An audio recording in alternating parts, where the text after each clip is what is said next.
નમસ્તે. આ તમને સૌને સુપ્રભાત.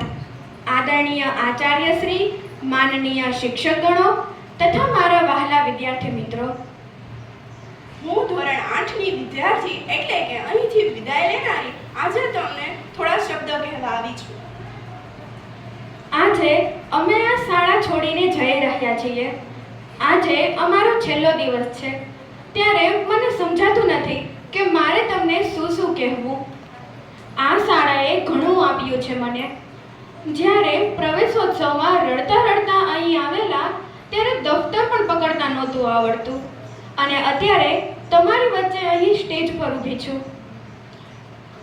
પ્રવેશોત્સવથી લઈ આ સ્ટેજ સુધીના સફરમાં જેટલી જ મુશ્કેલીઓ આવી છે તેના નિવારણનો બધો જ શ્રેય અમારા શિક્ષકો અને અમારા આચાર્યશ્રીને જાય છે. અમારા શિક્ષકોએ અમને વાંચતા, લખતા અને ગણતા તો શીખવ્યું, પરંતુ સાથે સાથે અમને હંમેશા સારા વિદ્યાર્થી બની રહેવાના સંસ્કાર પણ આપ્યા. ભલે રમતા રમતા આવ્યા અમે અહીં, પરંતુ રમવાનું મહત્વ પણ મને મારી શાળાએ શીખવ્યું. નાદાન બાળક હતી જ્યારે હું શાળામાં આવી, પરંતુ અત્યારે દેશ માટે યોગ્ય નાગરિક બનાવી છે મને. મારી શાળાએ માત્ર મને દેશનો જ નહીં પરંતુ આખી દુનિયા અને બ્રહ્માંડનો પરિચય કરાવ્યો છે. આવી અમૂલ્ય શાળાને હું કેવી રીતે ભૂલી શકું?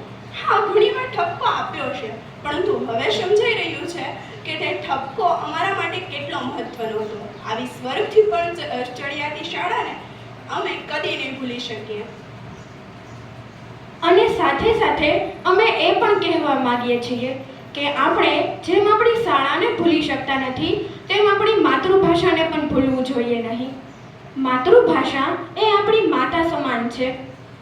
આપણે અહીંથી ભલે તમે ગમે ત્યાં આગળ ભણવા જાઓ, પરંતુ આપણે હંમેશા આપણી માતૃભાષામાં જ ભણવાનો આગ્રહ રાખવો જોઈએ. અંતમાં હું એટલું જ કહીશ કે તમે આપેલા શિક્ષણ અને સંસ્કાર હું કદીએ નહીં ભૂલીશ, અને તમે આપેલા શિક્ષણ અને સંસ્કાર લજવાય તેવું કાર્ય કદીએ નહીં કરીશું. આપણી શાળાના સંસ્કારને દીપવવા અને તેની મહેક ચારોકોર ફેલાવવા અમે પૂરતા પ્રયત્ન કરીશું. અમારાથી કાંઈ ભૂલચૂક થઈ હોય તો અમને માફ કરી દેજો. અમને સાંભળવા માટે તમારો સૌનો ખૂબ ખૂબ આભાર.